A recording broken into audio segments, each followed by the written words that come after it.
Neptune हमारे सौर मंडल में सूर्य से 8वां और सबसे दूर का ग्रह है। यह ग्रह अपने अद्वितीय गुणों और विशेषताओं के कारण खगोलविदों और वैज्ञानिकों के लिए हमेशा से ही आकर्षण का केंद्र रहा है। यह बृहस्पति, शनि और यूरेनस की तरह एक गैस जायंट है। गैस जायंट ग्रहों की यह श्रेणी अपने विशाल आकार और गैसीय संरचना के लिए जानी जाती है। नेपच्यून अपने चमकदार नीले रंग के लिए जाना जाता है। यह नीला रंग इसे अन्य ग्रहों से अलग बनाता है और इसे एक विशिष्ट पहचान देता है। यह रंग इसके वायुमंडल में मौजूद मीथेन के कारण होता है। मीथेन गैस नेपच्यून के वातावरण में प्रमुखता से पाई जाती है। मीथेन सूर्य से आने वाली लाल रोशनी को सोख लेता है, जिससे ग्रह नीला दिखाई देता है। यह प्रक्रिया नेपच्यून के नीले रंग का मुख्य कारण है। नेपच्यून बहुत ही ठंडा और हवादार ग्रह है। इसकी सतह पर तेज हवाएं चलती हैं और तापमान अत्यंत निम्न होता है। यह पृथ्वी से बहुत बड़ा है। नेपच्यून का व्यास लगभग 4 गुना अधिक है और इसका द्रव्यमान पृथ्वी से 17 गुना अधिक है।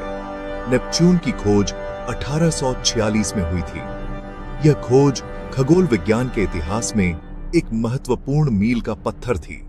यह पहला ग्रह था जिसे दूरबीन के बजाय गणितीय भविष्यवाणी के माध्यम से खोजा गया था। यह एक अद्वितीय और उल्लेखनीय उपलब्धि थी। खगोलविदों ने देखा कि एक और गैस जायंट यूरेनस अपने अनुमानित पथ का पालन नहीं कर रहा था। यूरेनस की कक्षा में विचलन ने वैज्ञानिकों को सोचने पर मजबूर कर दिया। उन्होंने महसूस किया कि किसी अन्य ग्रह का गुरुत्वाकर्षण यूरेनस की कक्षा को प्रभावित कर रहा होगा। यह विचार नेपच्यून की खोज की दिशा में पहला कदम था। इसी से नेपच्यून की खोज हुई। यह खोज खगोलविदों के लिए एक बड़ी सफलता थी। नेपच्यून की खोज खगोल विज्ञान में एक प्रमुख घटना थी। इसने वैज्ञानिक समुदाय में एक नई ऊर्जा और उत्साह का संचार किया। इसने आकाशीय पिंडों के अस्तित्व की भविष्यवाणी करने के लिए गणित की शक्ति को दिखाया। गणितीय गणनाओं ने यह साबित कर दिया कि हम ब्रह्मांड के रहस्यों को समझ सकते हैं। इसने सौर मंडल के बारे में हमारी समझ का भी विस्तार किया। नेपच्यून की खोज ने हमें यह सिखाया कि हमारे सौर मंडल में अभी भी कई रहस्य छिपे हुए हैं, जिन्हें खोजा जाना बाकी है। नेपच्यून को आइस जायंट के फॉर्म में वर्गीकृत किया गया है। यह बृहस्पति और शनि जैसे गैस जायंट से अलग है। आइस जायंट ज्यादातर भारी तत्वों से बने होते हैं। इन तत्वों में पानी, मीथेन और अमोनिया शामिल हैं। ये पदार्थ नेपच्यून के वायुमंडल के नीचे एक गीले आइसईले फॉर्म में मौजूद है। ऐसा ग्रह के अंदर गहरे प्रेशर के कारण होता है। बर्फ शब्द थोड़ा भ्रामक है। नेपच्यून के अंदर की सामग्री उस बर्फ की तरह नहीं है जिसे हम पृथ्वी पर जानते हैं। वे एक गर्म, घने तरल पदार्थ की तरह है। यह आइसईली संरचना ही नेपच्यून को गैस जायंट से अलग करती है। नेपच्यून का वायुमंडल ज्यादातर हाइड्रोजन और हीलियम से बना है। ये वही एलिमेंट्स हैं जो सूर्य बनाते हैं। हालांकि नेपच्यून के वायुमंडल में मीथेन की भी अच्छी डिस्टिंक्टिव मात्रा होती है। यह मीथेन नेपच्यून को इसका विशिष्ट नीला रंग देता है। वायुमंडल के नीचे नेपच्यून में एक मेंटल है। यह मेंटल पानी, अमोनिया और मीथेन बर्फ से बना है। ये बर्फ इतने उच्च प्रेशर में है कि ये ठोस की तुलना में तरल पदार्थ की तरह अधिक व्यवहार करते हैं। नेपच्यून के बिल्कुल केंद्र में वैज्ञानिकों का मानना है कि एक छोटा चट्टानी कोर है। यह कोर शायद पृथ्वी के आकार का है। नेपच्यून का वातावरण बहुत सक्रिय और अशांत है। इसकी सतह के नीचे गैसों का एक मिश्रण है जो लगातार हलचल में रहता है, जिससे यह ग्रह हमेशा बदलता रहता है। यह सौर मंडल की सबसे तेज हवाओं का घर है। नेपच्यून की हवाएं इतनी तेज हैं कि वे किसी भी अन्य ग्रह की तुलना में अधिक गति से चलती हैं। ये हवाएं 1200 मील प्रति घंटे से अधिक की गति तक पहुंच सकती हैं। यह गति इतनी तेज है कि यह पृथ्वी पर किसी भी तूफान की तुलना में कहीं अधिक विनाशकारी हो सकती है। नेपच्यून पर हवाएं पृथ्वी के घूमने की दिशा के विपरीत दिशा में चलती है। यह विपरीत दिशा में चलने वाली हवाएं नेपच्यून के वायुमंडल को और भी अधिक जटिल बनाती हैं। नेपच्यून के वायुमंडल की सबसे खास विशेषताओं में से एक ग्रेट डार्क स्पॉट है। यह विशाल तूफान नेपच्यून के वातावरण में एक प्रमुख भूमिका निभाता है। यह एक विशाल तूफान है जो बृहस्पति के ग्रेट रेड स्पॉट के समान है। दोनों तूफान अपने अपने ग्रहों पर अद्वितीय और शक्तिशाली हैं। ग्रेट डार्क स्पॉट इतना बड़ा है कि यह पूरी पृथ्वी को निगल सकता है। इसकी विशालता और शक्ति इसे नेपच्यून के सबसे रहस्यमय और आकर्षक पहलुओं में से एक बनाती है। नेपच्यून का वायुमंडल अन्य तूफानों और बादल संरचनाओं का भी घर है। ये तूफान और बादल संरचनाएं नेपच्यून के वातावरण को और भी अधिक जटिल और गतिशील बनाते हैं।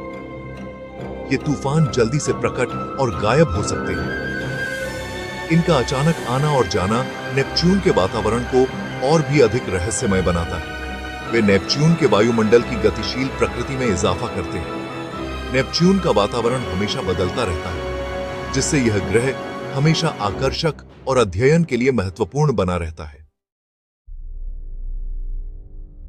भाग 5 नेपच्यून के चंद्रमा। नेपच्यून हमारे सौर मंडल का 8वां ग्रह अपने चारों ओर घूमते हुए कई चंद्रमाओं का घर है। नेपच्यून के 14 जात चंद्रमा हैं। ये चंद्रमा विभिन्न आकार और विशेषताओं के साथ आते हैं, जो उन्हें अध्ययन के लिए बेहद रोचक बनाते हैं। इन चंद्रमाओं का नाम ग्रीक पौराणिक कथाओं में विभिन्न समुद्री देवताओं और अप्सराओं के नाम पर रखा गया है, जैसे कि ट्राइटन, नेरिड और प्रोटियस। नेपच्यून के चंद्रमाओं में सबसे बड़ा ट्राइटन है। ट्राइटन का व्यास लगभग 2,700 किलोमीटर है, जो इसे नेपच्यून के अन्य चंद्रमाओं से बहुत बड़ा बनाता है। ट्राइटन एक बहुत ही रोचक चंद्रमा है। यह अपनी अनोखी विशेषताओं के कारण वैज्ञानिकों के लिए एक महत्वपूर्ण अध्ययन का विषय है। यह सौरमंडल के उन कुछ चंद्रमाओं में से एक है जो भूगर्भीय रूप से सक्रिय है। ट्राइटन की सतह पर ज्वालामुखी और गीजर फटते रहते हैं, जो इसे और भी दिलचस्प बनाते हैं। इसका मतलब है कि इसमें ज्वालामुखी और गीजर हैं जो फटते हैं। ये गतिविधियां ट्राइटन की सतह को लगातार बदलती रहती हैं। ट्राइटन की एक प्रतिगामी कक्षा भी है। यह एक अनोखी विशेषता है जो इसे नेपच्यून के अन्य चंद्रमाओं से अलग बनाती है। इसका मतलब है कि यह नेपच्यून के घूमने की दिशा के विपरीत दिशा में परिक्रमा करता है। यह प्रतिगामी कक्षा ट्राइटन के उत्पत्ति के बारे में कई सवाल उठाती है। वैज्ञानिकों का मानना है कि ट्राइटन एक कैप्चर किया गया बौना ग्रह हो सकता है। यह संभावना है कि ट्राइटन नेपच्यून के गुरुत्वाकर्षण द्वारा खींचा गया हो सकता है कि अरबों साल पहले इसे नेपच्यून के चारों ओर कक्षा में खींच लिया गया हो। इस प्रक्रिया ने ट्राइटन को नेपच्यून के चंद्रमाओं में शामिल कर दिया। भाग 6 नेपच्यून के रिंग्स। नेपच्यून में छल्लों की एक प्रणाली है। ये छल्ले शनि के छल्लों की तुलना में बहुत फीके हैं। ये धूल और छोटी चट्टानों से बने हैं। माना जाता है कि नेपच्यून के छल्ले अपेक्षाकृत युवा हैं। वे नेपच्यून के मून्सों और धूमकेतुओं के बीच कोलिजन्स का परिणाम हो सकते हैं। नेपच्यून के छल्ले एक जैसे नहीं हैं। उनमें सामग्री के गुच्छे हैं। इन गुच्छों को आर्क कहा जाता है। माना जाता है कि आर्क नेपच्यून के मून्सों में से एक गैलाटिया के गुरुत्वाकर्षण प्रभाव से अपनी जगह पर टिके हुए हैं। भाग 7 नेपच्यून की डिस्कवरी। नेपच्यून के करीब से अब तक केवल एक ही अंतरिक्ष यान उड़ान भर चुका है। यह वायेजर 2 अंतरिक्ष यान था। वायेजर 2 1989 में नेपच्यून के पास से पास्ट। इसने ग्रह और उसके मून्सों की वंडरजनक तस्वीरें सेंट। वायेजर 2 ने वैज्ञानिकों को नेपच्यून के बारे में बहुमूल्य जानकारी प्रदान की। इसने ग्रह के छल्लों, उसके ग्रेट डार्क स्पॉट और उसके सक्रिय मून्सों का खुलासा किया। नेपच्यून का वायेजर 2 फ्लाईबाय बाहरी सौर मंडल की खोज में एक प्रमुख घटना थी। इसने हमें इस दूर और मिस्ट्रीजमयी दुनिया पर अपनी पहली नजदीकी नजर डाली। भाग 8 नेपच्यून के बारे में इंटरेस्टिंग फैक्ट्स। यहां नेपच्यून के बारे में कुछ रोचक तथ्य दिए गए हैं। नेपच्यून हमारे सौर मंडल का एकमात्र ऐसा ग्रह है जिसे नग्न आंखों से नहीं देखा जा सकता है। नेपच्यून पर एक दिन केवल लगभग 16 पृथ्वी घंटे लंबा होता है। हालांकि नेपच्यून पर एक वर्ष 165 पृथ्वी वर्षों के बराबर होता है। नेपच्यून का चुंबकीय क्षेत्र बहुत मजबूत होता है। यह क्षेत्र पृथ्वी के चुंबकीय क्षेत्र से लगभग 27 गुना अधिक मजबूत है। नेपच्यून का गुरुत्वाकर्षण पृथ्वी के गुरुत्वाकर्षण से थोड़ा ही अधिक मजबूत है। भाग 9 निष्कर्ष। नेपच्यून के मिस्ट्रीज। नेपच्यून एक आकर्षक और मिस्ट्रीजमयी ग्रह है। यह एक ठंडी, अंधेरी और हवादार दुनिया है जो हमारी दुनिया से बहुत अलग है। नेपच्यून के बारे में अभी भी बहुत कुछ ऐसा है जो हम नहीं जानते हैं। हालांकि हमने अब तक जो कुछ भी सीखा है उसने इस दूर के जायंट काय के बारे में हमारे आश्चर्य को और गहरा कर दिया है। नेपच्यून के आगे के अध्ययन से हमें अपने सौर मंडल के निर्माण और विकास को अंडरस्टैंडिंग में मदद मिल सकती है। यह ब्रह्मांड में मौजूद अन्य आइस जायंट की प्रकृति पर भी